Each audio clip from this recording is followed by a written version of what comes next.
صدقہ فطر لازم کس پر ہے، دینا کس کو ہے، اور کب واجب ہوتا ہے یہ، اور کس کس کی طرف سے واجب ہوتا ہے؟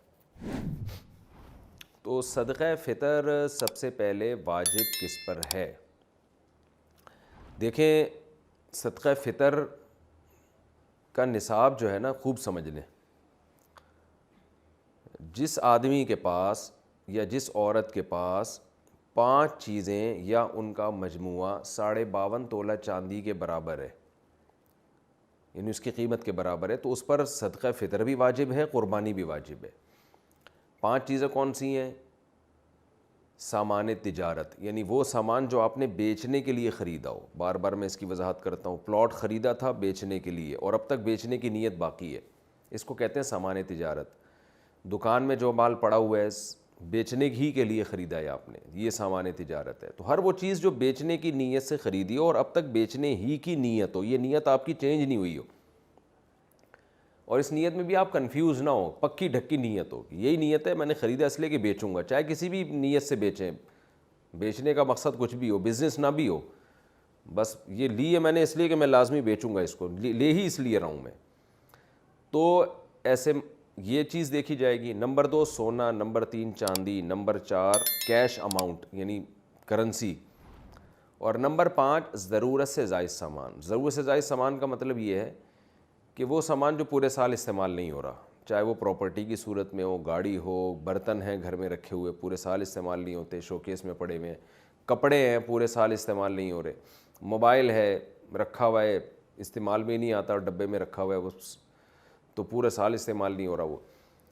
یا آپ کی نیت ہی نہیں ہے پورے سال استعمال کرنے کی، یا کوئی یعنی آپ کو پتہ ہے کہ یہ میرے استعمال میں نہیں ہے، ایویں ہی پڑا ہوا ہے یہ۔ تو یہ 5 چیزیں جس کے پاس 52.5 تولہ چاندی کی قیمت کے برابر ہو جائیں گی تو اس پر صدقہ فطر بھی واجب ہے اور قربانی بھی واجب ہے۔ اور ان میں اگر ضرورت سے زائد چیز کو نکال دیں آپ تو باقی 4 چیزیں اگر 52.5 تولہ چاندی کے برابر ہوں تو زکوٰۃ واجب ہے۔ تو زکوٰۃ اور صدقہ فطر کے نصاب میں تھوڑا سا فرق ہے۔ تو جب 5 چیزوں کا مجموعہ آپ کے پاس، یہ 4 چیزیں یا 3 یا 2 چیزیں 52.5 تولہ چاندی کے برابر ہو گئیں، اور کس دن ہوئی؟ جس دن عید کی صبح صادق ہوئی، عید الفطر کی صبح صادق کے وقت آپ کے پاس یہ اماؤنٹ تھا، اتنا مال تھا آپ کے پاس، تو آپ پر صدقہ فطر واجب ہو جائے گا۔ اگر آپ نہیں دیں گے تو آپ کو دینا پڑے گا، وہ یہ زندگی بھر ساقط نہیں ہوتا صدقہ فطر، خوب سمجھ لیں۔ ہاں ایڈوانس میں آپ دے سکتے ہیں، یعنی حساب تو آپ نے اس دن کرنا ہے جس دن عید کی صبح صادق ہوگی، یعنی 1 شوال کی صبح صادق ہوگی، تو اس وقت پتہ چلے گا آپ پر واجب ہے یا نہیں۔ لیکن آپ ایڈوانس میں رمضان میں بھی دے سکتے ہیں، بلکہ رمضان سے پہلے بھی دے سکتے ہیں اور عید کے بعد بھی دے سکتے ہیں، عید سے 1 دن پہلے بھی دے سکتے ہیں۔ تو دینے کا مسئلہ اتنا اہم نہیں ہے، جب چاہیں دے دیں، لیکن واجب آپ پر ہے یا نہیں، یعنی اس سال آپ پر صدقہ فطر واجب ہوا تھا یا نہیں، اس کا پتہ چلے گا کہ بھئی عید کے دن صبح صادق کے وقت اگر آپ کے پاس اتنا اماؤنٹ موجود تھا تو واجب تھا، اتنا اماؤنٹ موجود نہیں تھا تو آپ پر واجب نہیں تھا۔ تو اگر آپ پہلے سے دے چکے ہوں گے تو وہ گریوی ہو جائے گی۔ اب صدقہ فطر عورت پر جب واجب ہوتا ہے نا، اس کے پاس اگر مال ہو، جو یہ میں نے تفصیل بتائی، تو صرف اپنا صدقہ واجب ہوتا ہے، کسی اور کا نہیں ہوتا۔ جیسے بیگم صاحبہ کے پاس سونا ہے، گولڈ ہے یا کوئی بھی چیز ہے تو صدقہ فطر ان پر اپنا واجب ہے، بچوں کی طرف سے عورت پر واجب نہیں ہوتا۔ یا ان میرڈ خاتون ہے، ان میرڈ لڑکی ہے، اس کے پاس اتنا مال ہے تو بھی اپنا صدقہ فطر اس پہ واجب ہوگا۔ لیکن مرد پہ جب صدقہ فطر واجب ہوتا ہے تو اپنی طرف سے بھی اور اپنے نابالغ بچوں کی طرف سے بھی واجب ہوتا ہے، چاہے بیٹے ہوں یا بیٹیاں ہوں، خوب سمجھ لیں۔ بیوی کی طرف سے مرد پہ واجب نہیں ہوتا، بالغ لڑکے کی طرف سے مرد پہ واجب نہیں ہوتا، بالغ لڑکی کی طرف سے بھی واجب نہیں ہوتا، یہ واجب ہوتا ہے نابالغ بچوں کی طرف سے۔ یعنی گھر کا جو سربراہ ہے اس پر واجب ہے کہ وہ صدقہ فطر اپنا بھی نکالے اور اپنے نابالغ بیٹے بیٹیوں کی طرف سے بھی نکالے، چاہے وہ 1 دن کا بچہ کیوں نہ ہو، 2 دن کا بچہ کیوں نہ ہو، تو ان کی طرف سے بھی نکالے۔ ہاں اگر وہ بچے مالدار ہیں، ان کے پاس خود سے 90,000 روپے یا 1 لاکھ روپے جمع ہو چکے ہیں 52.5 تولہ چاندی کی قیمت کے برابر، تو پھر ان کے پیسوں سے صدقہ دے گا، پھر اپنے پیسے خرچ کرنا لازم نہیں ہے، دے دے تو اچھی بات ہے۔ تو خوب سمجھ لیں. اچھا آپ کے بچوں میں اگر کوئی بالغ ہے لیکن پاگل ہے, مجنون ہے, دیوانہ ہے, دماغ اس کا صحیح نہیں ہے, ایک تو وہ صحیح نہیں ہے جو آج کل ماں باپ کہتے ہیں ہمارے بچوں کا دماغ صحیح نہیں ہے, وہ والا مراد نہیں, واقعی میڈیکلی دماغ خراب ہو ان کا نا, یعنی مجنون ہے, پاگل ہو, تو ان کا بھی صدقہ فطر باپ پر واجب ہوتا ہے, چاہے بیٹی ہو یا بیٹا ہو. تو کیا کرنا ہے آپ نے, جب عورت اپنا صدقہ نکالے گی اگر مالدار ہے تو ایک صدقہ فطر, مرد نکالے گا تو اپنی طرف سے اور اپنے نابالغ بیٹے اور بیٹیوں کی طرف سے, یا پاگل کوئی ہے مجنون ہے تو اس کی طرف سے, چاہے وہ بالغ ہی کیوں نہ ہو. کتنا صدقہ نکالنا ہے, اس میں علماء کی دو رائے ہیں. جمہور علماء جو بر صغیر کے, وہ کہتے ہیں 1.25 کلو گندم, یعنی اگر آپ نے آٹے کی صورت میں دینا ہے تو 1.25 کلو. کھجور, جو, کشمش, اس صورت میں اگر اس کو معیار بنا کے دینا ہے تو اس کو ڈبل کر لیں, یعنی 1.25 کا ڈبل ہوتا ہے 3.5 کلو. تو یعنی کھجور سے اگر آپ دینا چاہیں, کشمش سے دینا چاہیں, جو سے دینا چاہیں تو اس کا ڈبل, اور اگر آپ گندم سے دینا چاہیں تو 1.25 کلو. یہ جمہور کی رائے ہے. لیکن حضرت مفتی رشید احمد صاحب رحمہ اللہ تعالیٰ کی رائے یہ تھی کہ 2.25 کلو گندم ہے, یعنی اگر آپ گندم سے دینا چاہیں تو 2.25 kg, جمہور علماء کے نزدیک 1.75, اور مفتی رشید احمد صاحب رحمہ اللہ تعالیٰ کی رائے, ان کی پوری تحقیق اصل فتاویٰ میں ان کی کتاب میں چھپی ہوئی ہے, تو ہمیں اسی تحقیق پہ زیادہ اطمینان ہے کیونکہ وہ دلائل ہمارے خیال میں وہ زیادہ مضبوط دلائل ہیں. تو 2.25 یعنی 2.25 کلو, تو 2.25 کلو گندم, اور اگر کھجور یا جو سے یا کشمش سے دینا چاہیں تو 2.25 کو ڈبل کر لیں, یعنی 4.5 کلو. تو یہ ایک اختلاف ہے. جب ایسا اختلاف علماء کے درمیان ہوتا ہے تو پھر عوام کے لیے بہتر یہ ہوتا ہے کہ احتیاط والے قول پہ عمل کرے. گنجائش یہ ہوتی ہے کہ اس قول پہ عمل کر لے جس میں مقدار کم ہے. تو آپ کو میں نے دونوں نصاب اسی وجہ سے بتا دیے کیونکہ دونوں طرف بڑے بڑے علماء ہیں. تو اگر آپ چاہیں تو 2.25 کلو گندم کے حساب سے دے دیں تو بھی انشاءاللہ صدقہ فطر آپ کا ادا ہو جائے گا, لیکن احتیاط اس میں ہے کہ 2.25 کلو گندم کے حساب سے آپ دیں. تو 2.25 کلو گندم کا جو فی الحال ریٹ چل رہا ہے آج کی تاریخ میں وہ 180 روپے ہے, اور 2.25 کیا آپ خود ہی کیلکولیٹ کر لیں کتنا بنتا ہے. تو اس کا طریقہ یہ ہوتا ہے, دکان والے سے پوچھیں بھائی 10 کلو کے آٹے کی تھیلی کتنے کی آ رہی ہے, وہ آپ کو اصل میں ایک ایک چیز نا سمجھانی پڑتی ہے, لوگ کنفیوز ہو رہے ہوتے ہیں آج کل.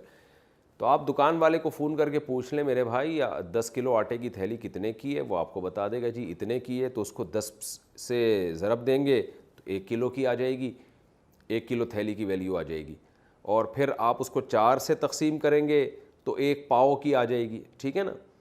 تو 1 کلو کی بھی پھر 1 پاؤ اس میں ایڈ کر دیں, 2.25 کلو نکل آئے گا. تو اب یہ تو نہیں کہ کیلکولیٹر سے اب آپ کو ایک ایک چیز سکھاؤں. تو خیر 2.25 کلو گندم کے ریٹ آپ معلوم کروا لیں, یا آپ سستے والا دینا چاہتے ہیں تو 2.25 کے معلوم کروا لیں. تو یہ ریٹ آپ نے کیا کرنے, یہ اس کی قیمت آپ کسی ایسے شخص کو دیں گے جو زکوٰۃ کا مستحق ہے. اور زکوٰۃ کا مستحق کون ہوتا ہے یہ کئی بار میں ریکارڈ کروا چکا ہوں, آپ دیکھ سکتے ہیں. آپ کے یہ جو میرا یہی چینل ہے نا آس مفتی طارق مسعود, جس پہ یہ مسائل چل رہے ہیں, اس میں آپ سرچ کریں گے آ جائے گا. تو زکوٰۃ کا کوئی بھی مستحق ہو اس کو یہ دیا جا سکتا ہے, اپنے رشتہ داروں کو بھی دیا جا سکتا ہے, بلکہ زیادہ ثواب ہے رشتہ داروں کو دینا. دینی مدارس جو قابل اعتماد مدارس ہیں, بڑے بڑے مدارس وہ تو اکثر صحیح ہوتے ہیں, لیکن کوئی بھی مدرسہ آپ سمجھتے ہیں کہ اس کے محتمم صاحب زکوٰۃ کے مسائل جانتے ہیں اور صحیح جگہ خرچ کریں گے. میں اس لیے بار بار کہہ رہا ہوں کہ بعض لوگوں نے ایسی 4 دیواری کھڑی کی ہوئی ہوتی ہے جو 2-4 یتیم بچے لا کے ڈال دیے ہوتے ہیں, اور پھر دبا کے نوٹ چھاپ رہے ہوتے ہیں زکوٰۃ اور فطرے کے نام پہ, ان کی شکلیں دکھا کے نا کہ یہ دیکھو یتیم بچے ہیں, اور پھر نوٹ چھاپ رہے ہوتے ہیں وہ. تو کوئی بھی دینی مدرسے کا لبادہ اوڑھ کے آپ کو بیوقوف نہ بنائے, تحقیق کریں کہ یہ واقعی ایماندار لوگ ہیں یا نہیں ہیں, پھر آپ دیا کریں. تو دینی مدرسے میں دے سکتے ہیں, مسجد میں فطرہ نہیں لگ سکتا کیونکہ صدقہ فطر کا مصرف وہی ہے جو زکوٰۃ کا. اس میں بھی غریب کو مالک بنانا, جس کو تملیک کہتے ہیں, مالک بنانا ضروری ہے. تو اب آپ نے کیا کرنا ہے, 2.25 کلو گندم یا 4.5 کلو جو یا کھجور، اس کے ویلیو معلوم، بہتر ہے کھجور سے دیں جو سب سے اچھا کہلائے گا، کشمش سے دیں تو یہ اس میں زیادہ ثواب ملے گا آپ کو۔ دل بڑا رکھنا چاہیے، اللہ بڑا ہے تو پھر اللہ کو بھی سخی لوگ پسند ہیں، تو آپ بڑا دل رکھ کے کھجور کے ویلیو کے حساب سے دیں۔ اچھا، یہ آپ نے قیمت ہی دینی ہے یا گندم بھی دے سکتے ہیں؟ تو تینوں ائمہ کے نزدیک، امام مالک، امام شافعی اور امام احمد ابن حنبل رحمہم اللہ تعالی، ان تینوں اماموں کے نزدیک آپ پیسے نہیں دے سکتے صدقہ فطر میں، آپ کو گندم ہے تو گندم ہی دینی پڑے گی، آٹا دینا پڑے گا، یا اگر آپ جو سے دینا چاہتے ہیں تو آپ کو جو دینی پڑے گی، آپ کشمش سے دینا چاہتے ہیں تو کشمش ہی دینی پڑے گی، اس کی قیمت نہیں دے سکتے آپ۔ لیکن امام ابو حنیفہ رحمہ اللہ کا موقف یہ ہے کہ آپ وہ چیز بھی دے سکتے ہیں اور اس کی قیمت بھی دے سکتے ہیں۔ تو امام ابو حنیفہ کے رائے میں آسانی بہت ہے، اسی وجہ سے میں نے دیکھا ہے کہ بہت سے حضرات جو دوسرے فقہ کو فالو کرتے ہیں وہ بھی اس میں امام حنیفہ کی رائے کو لے رہے ہوتے ہیں۔ لیکن بہرحال اصول یہ ہے کہ جب آپ ایک فقہ کو فالو کریں تو آپ نے مکمل اسی کو فالو کرنا چاہیے، اپنی خواہشات کی بیس پر، چھوٹی چھوٹی باتوں کی بیس پر ایک فقہ سے دوسرے فقہ کی طرف چھلانگ مارنا، اس سے انسان نفسانی خواہشات کا غلام بنتا ہے، پھر بڑے بڑے مسائل میں بھی یہی کام کرنے لگتا ہے وہ۔ تو آپ بہرحال امام حنیفہ رحمہ اللہ تعالیٰ کی رائے کے مطابق آپ اس کا متبادل بھی دے سکتے ہیں۔ دیکھیں حدیث میں تو متبادل کا تذکرہ نہیں ملتا، حدیث میں تو یہ گندم ہے تو گندم ہی ہے، جو ہے تو جو ہی ہے، لیکن امام حنیفہ نے اجتہاد کیا ہے کہ جی مقصد تو فقیر کی حاجت پوری کرنا ہے نا، تو گندم کے بجائے پیسے دینے میں حاجت زیادہ پوری ہوگی۔ تو بہرحال میں نے تو آپ کے سامنے فقہا کے جو اختلاف تھا وہ بیان کر دیا، اب آپ جانیں آپ کیا اس پر کیسے عمل کرتے ہیں۔ تو آپ اس کی قیمت بھی دے سکتے ہیں اور عین وہ چیز بھی دے سکتے ہیں۔ اچھا، یہاں پر ایک چیز اور بھی ہے کہ مرد تو دے گا اپنے نابالغ بچوں کی طرف سے بھی اور اپنی طرف سے بھی، اگر بیوی کی طرف سے صدقہ فطر وہ دے دے یا بالغ بچوں کی طرف سے دے دے تو ادا ہو جائے گا؟ تو جی ہاں بالکل ادا ہو جائے گا، لیکن اس کے لیے پہلے ان کو بتانا، ان سے پرمیشن لینا ضروری ہے۔ اگر آپ نے صدقہ فطر دے دیا بیوی کو بتائے بغیر، بعد میں وہ پرمیشن دے دے ٹھیک ہے جی قبول ہے، تو ادا نہیں ہوگا، اس لیے کہ یہ عبادت ہے اور عبادت میں نیت ضروری ہے، اور نیت عبادت سے پہلے ہوگی۔ نماز پڑھنے کے بعد آپ فیصلہ کریں کہ میں یہ ظہر کے 4 فرض بناؤں یا عصر کے بناؤں، ایسا نہیں ہوتا، پہلے کرنا پڑتا ہے آپ کو۔ تو بیوی سے پہلے پرمیشن لے لیں کہ بھئی میں تمہاری طرف سے صدقہ ادا کر رہا ہوں، تو اس کی خاموشی اس کی علامت ہوگی کہ وہ راضی ہے اس پہ۔ ظاہر ہے اس پہ تو سبھی راضی ہوتے ہیں کہ جب آپ کسی کی طرف سے کوئی عبادت کر رہے ہوں تو کون منع کرے گا آپ کو، اس کا پیسہ بھی بچ رہا ہو۔ تو بچوں کا بھی ایسا ہی ہے، بالغ بیٹا ہے بالغ بیٹی ہیں، ان کو بھی پہلے اطلاع دے دیں کہ میں تمہاری طرف سے، تم سب کی طرف سے صدقہ فطر ادا کر رہا ہوں، تو اگر ان کی اجازت ہوگی تو ٹھیک ہے۔ یعنی یہ اطلاع، یہ خاموشی بھی اجازت ہی ہے ایک طرح کی۔ تو اس طرح سے آپ اگر دینا چاہیں تو ادا ہو جائے گا۔ دینا کب چاہیے؟ عید سے پہلے پہلے دینا، یہ سنت عمل ہے، تاکہ غریب لوگ عید کی خوشیوں میں آپ کے ساتھ شریک ہو جائیں۔ لیکن اگر کسی نے عید کے دن دیا تو بھی ٹھیک ہے، عید کے بعد دے دیا تو بھی ٹھیک ہے، لیکن افضل اور سنت یہی ہے کہ عید سے پہلے پہلے دیں۔ اور صدقہ فطر جو ہے یہ قضا نہیں ہوتا، یہ آپ پر ہمیشہ کے لیے لازم رہتا ہے۔ اگر کسی نے 10-15 سالوں سے صدقہ فطر ادا نہیں کیا ہے تو اب وہ سارے تمام جتنے بھی سال گزر چکے ہیں سب کا صدقہ فطر آج نکالے گا، وہ یا اس کو تقسیم کر کے دیتے، یکمشت دینا ضروری نہیں ہے، وہ حساب لگا لے، لیکن اس کو اپنی زندگی میں وہ پورا صدقہ ادا کرنا۔